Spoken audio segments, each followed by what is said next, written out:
recommend sa akin doon sa kanila, and then pinrases nila. Hindi na sila gumamit pa ng agency.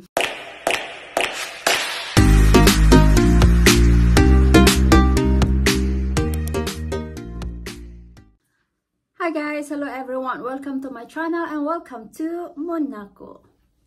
So, kagigising ko lang and naisipan kong gumawa muna ng content sa aking YouTube channel sa ating question and answer vlog, and mayroon akong sasagutin ngayon.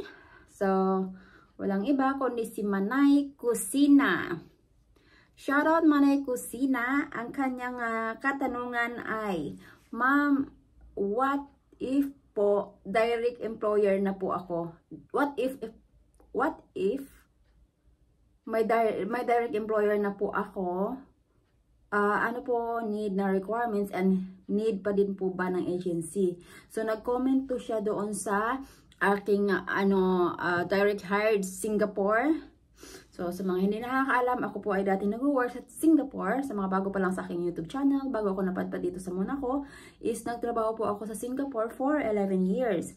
So doon siya, so may content ako ng direct hired sa Singapore. So I was direct hired sa Singapore before. So that was 2009, so 2009. Okay, so ang tanong niya is, what if po direct employer na po ako? Ano po need ng requirements? So siguro parang, what if po kung may direct employer na po ako, ano ang need ng requirements at need pa po ba ng agency sa Singapore? Ito ang kanyang tanong. Okay, Manay Kusina, kung ikaw ay may direct amo na sa Singapore, ang kailangan mo lang requirements na ipapasa, of course, ang iyong passport. Kailangan mo ng passport. Ano ba ang ginawa ko noon? Pinadala ko lang ang aking kopya ng aking passport. Yun lang naman kailangan doon. And then yung iyong CVC. Ang yung CVC ba tawag noon? Nakalimutan ko na. CVC. Data. Ay yung personal data, yung resume, resume. Ang iyong resume, papasa mo lang yun doon sa Singapore, sa iyong amo.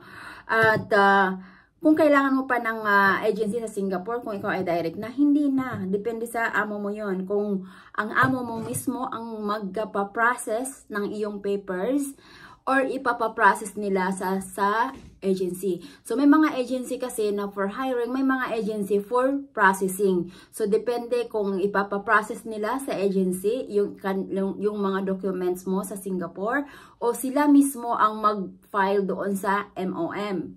So sa Ministry of Manpower sa Singapore, so sila mismo, like yung aking amo noon, sabi ko nga, I was direct hired in Singapore from Philippines. So sila na mismo ang nag-process doon sa Ministry of Manpower sa aking mga documents. So pinasa ko lang yung aking passport, pinasa ko lang yung aking resume, and then sila na, kasi may kakayahan naman silang kumuha ng katulong, dahil yung kanilang is kaibigan ko mismo, kasama ang kanilang kasambahay noon is kaibigan ko. So siya yung nag-recommend sa akin doon sa kanila, and then pinrases nila. Hindi na sila gumamit pa ng agency. Pwede naman silang gumamit ng agency for processing lang, not for hiring, kasi na-hire ka, kasi direct ka na nilang makukuha from Philippines. So yun. So depende sa amo mo kung gagamit sila ng agency doon, sila na ang bahala noon, hindi ka labas ka na doon. Or sila ang magpa-process doon sa Singapore. Madali lang naman, basta't kompleto sila ng documents, yung magiging amo mo. But sa Pinas, diyan ka mahihirapan sa immigration ngayon, dahil hindi basta-basta makakalabas. Depende na lang sa kung anong status mo sa buhay, like kung kaya-kaya mo mag-travel or mag-tourist. So yun, gano'n naman talaga sila eh. Tinitingnan nila kung kaya mo pa ganyan. Ganyan sila kahigpit sa Singapore. So which is sa Pinas, sa paglabas.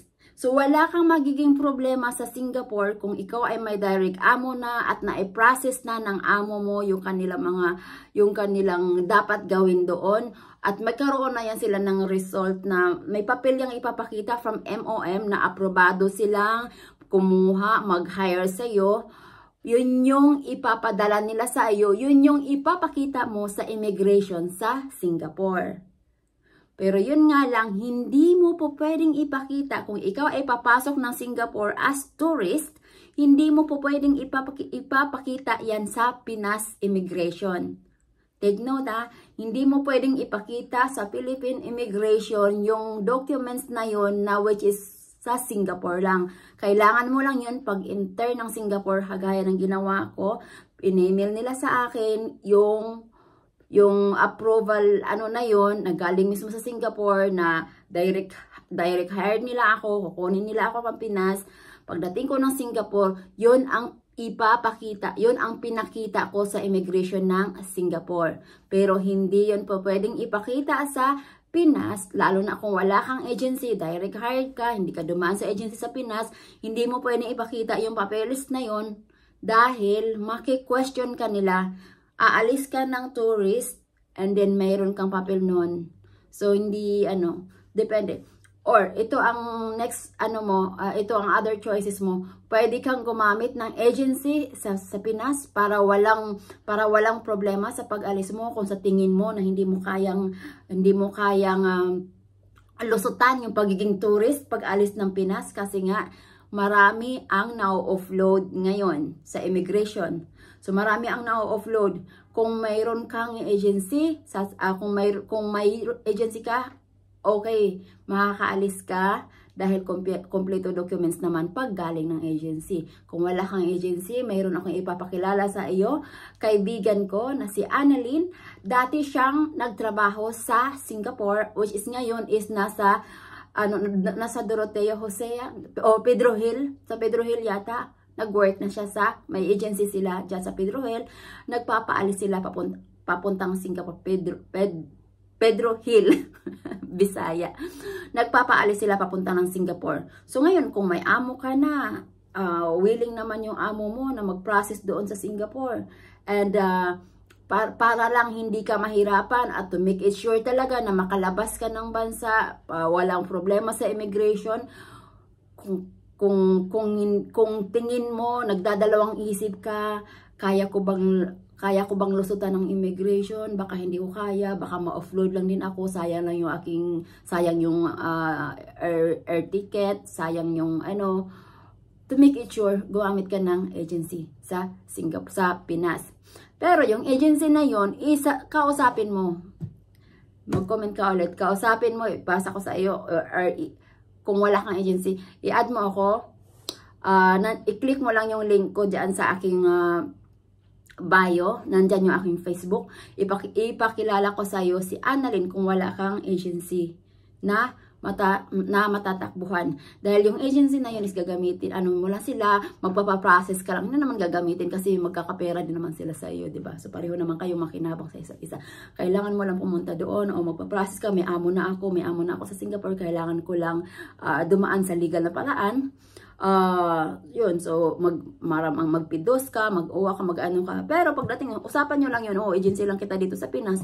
Pagdating sa Singapore, it's either pwede ka rin mag-stick sa agency nila kasi may ka-tie up silang agency sa Singapore para just in case na magka-problema ka sa amo mo kasi ito rin ang maganda, ang direct hire is maganda lang kung okay yung amo mo, kung wala kang magiging problema. Ngayon, kung wala kang agency din doon, wala kang matatakbuhan. Pero malapit lang ang Philippine Embassy sa Singapore at madaling tuntunin. Pero just in case lang yon, kung gusto mo mag-stick sa agency mo na yan, pero may kunting bayad or tatanungin mo yung kaibigan ko sino yung ka-tie up nilang yung tie-up Singapore nila, yung agency nila sa Singapore, yun ang magpapaprocess ng papers mo doon sa amo mo. Pero ang bayad ng amo mo is hindi na ganun kamahal dahil Dahil direct ka na eh. Yung amo mo ang mag-hire sa'yo, o dadaan lang kayo sa agency nila to make it sure. Pero kung sa tingin mo, kaya mo, wala kang problema. Kumbaga, kaya mo namang mag-travel or may travel records ka na, or sa tingin, basta kaya mong lusutan paano pag-alis dyan sa immigration, dahil dyan lang naman mahihirapan sa Philippine immigration natin. Actually, hindi rin natin sila mabiblame kasi marami nga ding mga mga human trafficking sa ibang bansa. Yun lang din ang kanilang iniiwasan, pero sobrang higpit talaga dahil ako, na-hold din ako sa immigration sa Pinas pagbalik ko ng papuntang Monaco. Kasi hinold nila ako kasi wala akong record from Singapore, exit Singapore to Pinas, Pinas to Monaco. So from Singapore kasi direct na ako sa Monaco. So which is pinalad ako na nagkaroon din ako ng amo na dinirect hired ako from Singapore to Monaco. So like in Singapore, I was direct hired from Philippines to Singapore. So ayan lang, Pinay, kusinang, ano ba, Manay Kusina. I hope nasagot ko ng maayos yung iyong katanungan, requirements, pag-uusap lang kayo ng amo mo kung ano ang kailangan nila sa pagpa-process nila doon sa Singapore. So what I had remember is yun lang, passport and resume, at kung anong mga documents na mayroon ka, ipasa mo lang sa kanila dahil sila na ang bahala doon kasi sila naman ang mag-a-apply sa MOM. So, mas kailangan ng MOM ng documents ng amo mo. And regarding sa agency, depende sa amo mo kung lalapit pa kayo ng agency doon sa Singapore. And then, yun nga ang advice ko. Kung hindi mo kaya, kung sa tingin mo, hindi mo kayang lusutan ang immigration, pero kung kaya mo naman, go for it na.